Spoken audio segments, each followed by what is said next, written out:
السلام علیکم۔ ویڈیو شروع کرنے سے پہلے چینل کو ضرور سبسکرائب کر دیجیے۔ بسم اللہ الرحمن الرحیم۔ ایک بڑی کہانی، بے فکری سے آگے بڑھنے والے کرداروں کی پرفکر تحریر۔ ہم انہیں مسافر کہتے تھے۔ ہم کیا کہتے تھے، انہوں نے خود اپنا تعارف اس انداز سے کروایا تھا۔ وہ گرمی کی ایک بے چین کر دینے والی دوپہر تھی جب وہ میرے دفتر تشریف لائے تھے۔ درمیانہ قد، قدرے فربہی مائل بدن، ہلکی سی داڑھی، آنکھوں پر اینک لگی ہوئی، لباس پرانا، بغل میں ایک تھیلا دبائے ہوئے، پان سے دانت اور زبان گندے، وہ سیدھے میری میز کی طرف آئے تھے۔ آپ ہی اس رسالے کے ایڈیٹر ہیں؟ انہوں نے سوال کیا۔ جی ہاں، میں ہی ہوں، تشریف رکھیں۔ وہ سامنے والی کرسی پر بیٹھ گئے۔ ایڈیٹر صاحب، میں مسافر ہوں۔ انہوں نے مسافر کے لیے میری طرف ہاتھ بڑھا دیا۔ آپ نے میرا نام تو سنا ہی ہوگا۔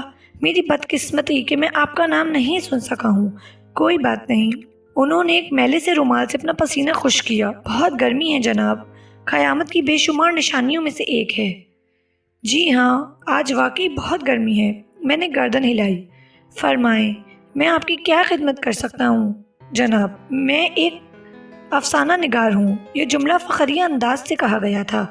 اچھا، کہاں شائع ہوتے ہیں آپ؟ میں نے پوچھا۔ ابھی تک تو کہیں شائع نہیں ہوا، انہوں نے کہا۔ میں ایک دو رسالوں میں اپنی کہانیاں لے کر گیا ہوں، لیکن آپ تو جانتے ہیں کہ آج کل کا معیار کیا ہے۔ کون ہے جس کو ادب کے معنی بھی معلوم ہوں؟ تو کیا انہوں نے انکار کر دیا؟ جی جناب، صاف انکار۔ نالائق لوگ، انہیں یہ اندازہ ہی نہیں ہے کہ انہوں نے کتنا بڑا موقع گنوا دیا ہے۔ اگر وہ مجھے چھاپ دیتے تو آنے والے برسوں میں فخر سے بتا سکتے تھے کہ مسافر کو انہوں نے متعارف کروایا ہے۔ خیر، میں اس لیے آپ کے پاس اپنے افسانے لے کر آیا ہوں۔ کتنے افسانے ہیں؟ ابھی تو صرف 5 لایا ہوں۔ اگر یہ سلسلہ شروع ہو گیا تو پھر لائن لگا دوں گا۔ انہوں نے اپنے چرمی بیگ سے کاغذات کا ایک پلندہ نکال کر میز پر رکھ دیا۔ ٹھیک ہے، اب اپنی کہانیاں چھوڑ جائیں، میں دیکھ کر فیصلہ کروں گا۔ آپ اپنا رابطہ نمبر بھی دے دیجیے گا۔ میں کہانیاں چھوڑے جا رہا ہوں، لیکن میں یہ چاہتا ہوں کہ آپ ان کہانیوں کے صرف عنوانات سن لیں۔ اس سے آپ کو میری تخلیقی صلاحیتوں کا اندازہ بھی ہو جائے گا اور یہ بھی معلوم ہو جائے گا کہ میری کہانیاں کیسے اچھوتی اور نئے موضوعات پر ہوں گی۔ ضرور، اس میں کوئی حرج نہیں ہے۔ چلیں سنائیں۔ جی سنیں۔ پہلی کہانی کا عنوان ہے بادلوں کی حسینہ۔ کیوں، چونک گئے نا؟ جی جناب، واقعی چونک گیا ہوں۔ میں نے کہا، بادلوں کی حسینہ؟ واہ، کیا بات ہے۔ اور میری دوسری کہانی ہے تم کہاں ہو۔ کیا فرمایا، تم کہاں ہو؟ یہ کیسا عنوان ہے؟ چونک گئے نا، یہی تو کمال ہے میری کہانیوں کا۔ ہر صفحے پر چونکاتی ہے میری تحریر، پڑھنے والوں کو بہت کچھ سوچنے پر مجبور کر دیتی ہے۔ اب تیسری کہانی کا عنوان سن لیں، رات اور دھوپ کی شادی۔ اس عنوان کو سن کر میں مسکرا دیا۔ مسکرائیں نہیں جناب، کہانی پڑھیں گے پھر آپ کو اندازہ ہو جائے گا کہ میں نے رات اور دھوپ کی شادی سے کیا مفہوم لیا ہے۔ ضرور ضرور، اب تو ضرور پڑھوں گا۔ اور چوتھی کہانی کا کیا عنوان ہے؟ عنوان آپ رکھ لیں، انہوں نے کہا۔ یعنی آپ یہ چاہتے ہیں کہ اس کہانی کا عنوان میں رکھ لوں؟ نہیں جناب، وہ طنزیہ طور پر مسکرائے۔ اس کا عنوان ہی یہی ہے کہ عنوان آپ رکھ لیں۔ واہ، یہ تو واقعی بہت اچھوتا عنوان ہے، میں نے تعریف کی۔ شکریہ۔ میں نے بتایا نا کہ میں ایک منفرد تخلیقی ذہن کا انسان ہوں۔ میں پرانی ڈگر پر تو چلتا ہی نہیں ہوں۔ ہر کام میں اچھوتے پن کی تلاش رہتی ہے۔ بہرحال، اب ذرا 5ویں کہانی کی طرف آ جائیں۔ اس کا عنوان ہے سمندر گھاس کھاتا ہے۔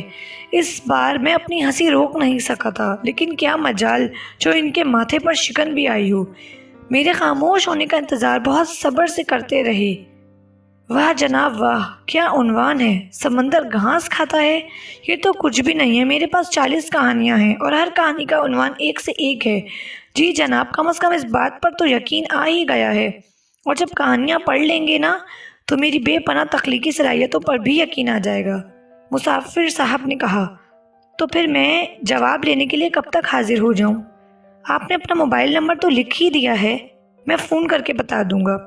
ارے صاحب، مجھے فون وغیرہ پر زیادہ بھروسہ نہیں ہے۔ جو بات سامنے بیٹھ کر ہو سکتی ہے وہ فون پر نہیں ہو سکتی۔ تو پھر اگلے ہفتے تشریف لے آئیں، میں اس دوران میں آپ کی کہانیاں پڑھ لوں گا۔ بہت بہت شکریہ۔ مسافر صاحب اپنی کہانیاں چھوڑ کر مجھ سے ہاتھ ملا کر رخصت ہو گئے۔ وہ ایک دلچسپ کردار تھے۔ ان کے جانے کے بعد آس پاس بیٹھے ہوئے لوگ میرے پاس آ گئے۔ سب نے ان کی باتیں سن لی تھیں، اس لیے ہر شخص دل کھول کر تبصرے کر رہا تھا۔ خود میں بھی ہنس ہنس کر بے حال ہوا جا رہا تھا۔ میں نے ان عجیب و غریب عنوانات کی کہانیاں پڑھیں۔ یہ سب ویسی ہی تھیں جیسی کہانیاں عام طور پر بچے لکھا کرتے ہیں۔ نہ کوئی خیال، نہ پلاٹ اور نہ ہی مضبوط طرز تحریر، سب کی سب بس یوں ہی تھیں۔ مسافر صاحب کچھ دنوں کے بعد تشریف لے آئے، بہت پر امید دکھائی دے رہے تھے۔ جی جناب، آپ نے میری کہانیاں تو پڑھ لی ہوں گی، تو پھر کب تک شائع ہو رہی ہیں؟ مسافر صاحب افسوس کے ساتھ: بس رہنے دیں، انہوں نے میری بات کاٹ دی۔ آپ بھی میری تخلیقی ذہن تک نہیں پہنچ سکے۔ خیر کوئی بات نہیں، لیکن میں اردو کی سب سے شاہکار کہانی آپ کو تخلیق کر کے دکھاؤں گا، بتا دوں گا کہ بڑی کہانی ہوتی کیا ہے۔ جی ہاں مسافر صاحب، بالکل سچ کہہ رہے ہیں آپ میں صلاحیتیں ہیں، بس تھوڑا سا آپ پلاٹ میں توجہ دیں تو ایک بڑی کہانی لکھ سکتے ہیں۔ مسافر صاحب اپنی کہانیاں لے کر واپس چلے گئے۔ مجھے افسوس تو ہوا تھا، لیکن کیا کر سکتا تھا۔ بقول انور شعور کے: دوست تم اچھے ہو لیکن شاعر کہہ سکتا نہیں۔ دوستی اپنی جگہ ہے، شاعری اپنی جگہ۔ ہماری بھی کچھ مجبوریاں ہوتی ہیں۔ اس کے بعد بہت دنوں تک مسافر صاحب کا کوئی پتہ نہیں چلا۔ ویسے ان کا موبائل نمبر میرے پاس تھا، لیکن کیا فون کرتا، کیا کہتا ان سے۔ ایک دن وہ مجھے کہیں راستے میں مل گئے۔ مجھے دیکھ کر وہ خود ہی میرے پاس چلے آئے۔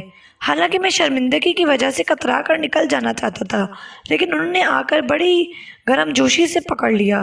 ارے جمال صاحب، آپ کیسے ہیں؟ کہاں جا رہے ہیں؟ مسافر صاحب، آپ تو جانتے ہیں کہ میرا آفس اسی روڈ پر آگے جا کر ہے، میں نے بتایا۔ تو کبھی کبھی میں رکشہ یا ٹیکسی کو چھوڑ کر واک کرتا ہوا جاتا ہوں۔ یہ تو بہت اچھی عادت ہے، اس طرح صحت پر بہت اچھا اثر پڑتا ہے۔ اور آپ یہاں کہاں؟ بھائی، جس طرح آپ کا آفس یہاں سے قریب ہے، اسی طرح میرا گھر بھی یہاں سے قریب ہے۔ آئیں، میں آپ کو سامنے والے ہوٹل سے چائے پلاتا ہوں۔ نہیں مسافر صاحب، پھر کبھی صحیح۔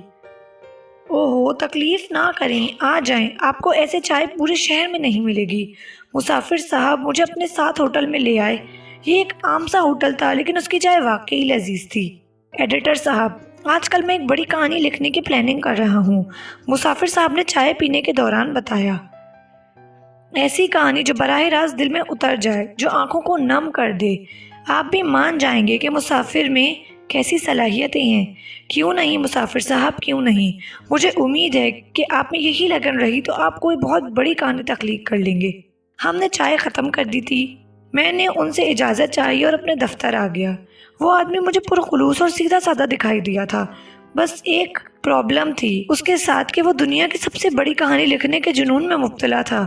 عام طور پر کہانیاں لکھنے والے اپنے ذہن میں کوئی پلاٹ بنا لیتے ہیں اور یہ سمجھتے ہیں کہ بس انہوں نے ایک شاہکار کہانی تخلیق کر لی ہے، جبکہ انہیں یہ نہیں معلوم کہ صرف پلاٹ کی کہانی بننے تک خون تھوکنا پڑ جاتا ہے۔ یہ کوئی آسان نہیں ہے۔ بہرحال کئی دنوں کے بعد پھر اس راستے پر مسافر سے ملاقات ہو گئی۔ اس بار اس کی ضد کچھ اور تھی۔ جناب، اب تو میں اس طرح نہیں جانے دوں گا۔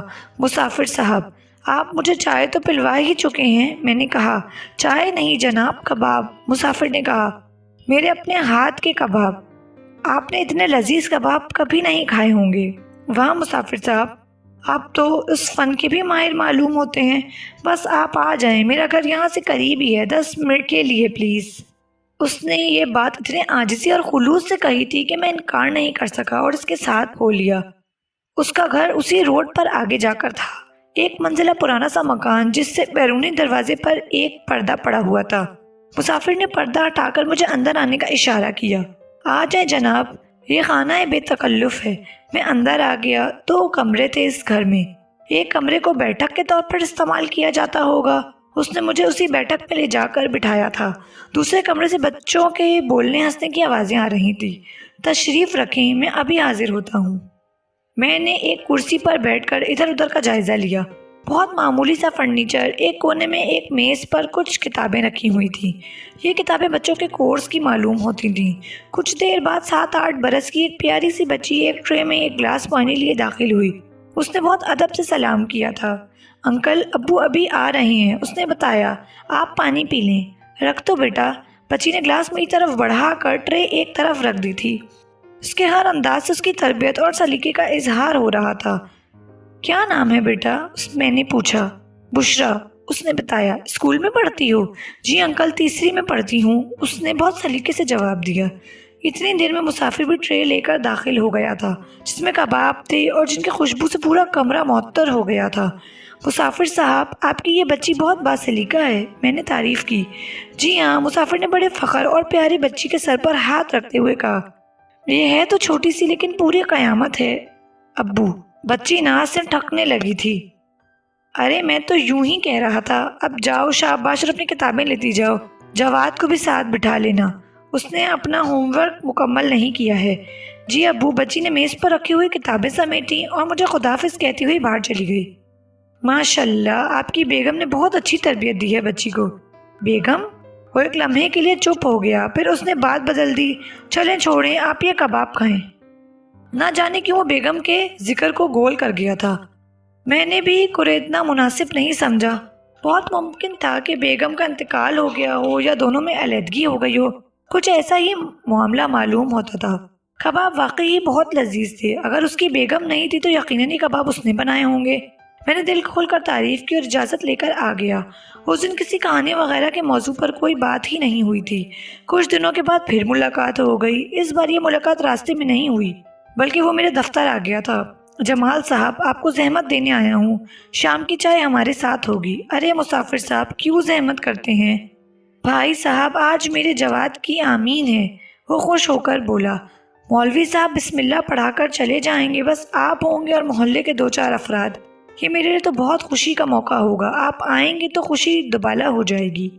مسافر صاحب، اس مبارک موقع پر ضرور آؤں گا، خدا آپ کی خوشیاں دے اور بچے کے علم میں اضافہ کرے۔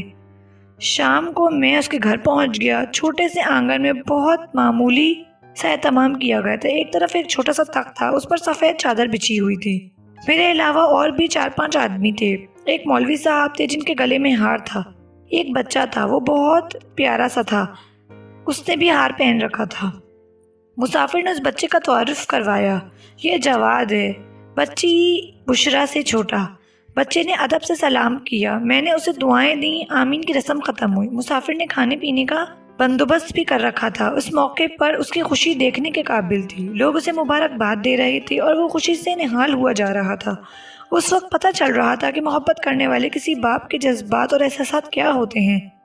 ناشتے سے فراغت کے بعد مسافر نے کہا، بھائیوں اب میں چائے لے کر آتا ہوں، چائے پی کر جائیے گا۔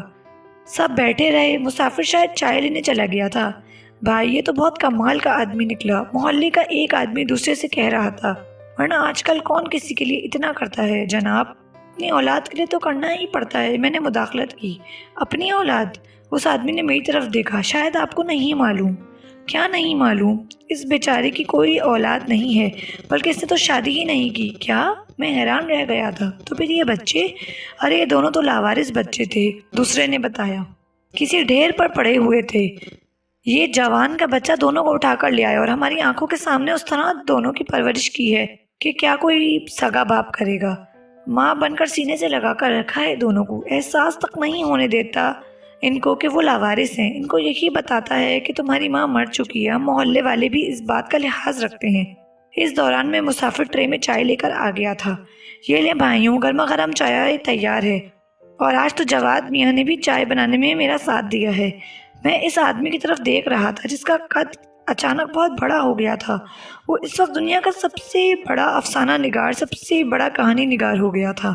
میں اپنے دل میں سوچ رہا تھا، مسافر تم نے دنیا کی سب سے بڑی کہانی لکھ لی ہے۔ دوسری کہانیاں تو کاغذوں پر لکھی جاتی ہیں، لیکن تم نے اپنی یہ شاہکار کہانی دلوں پر لکھ دی ہے۔ یو آر گریٹ مسافر، یو آر گریٹ۔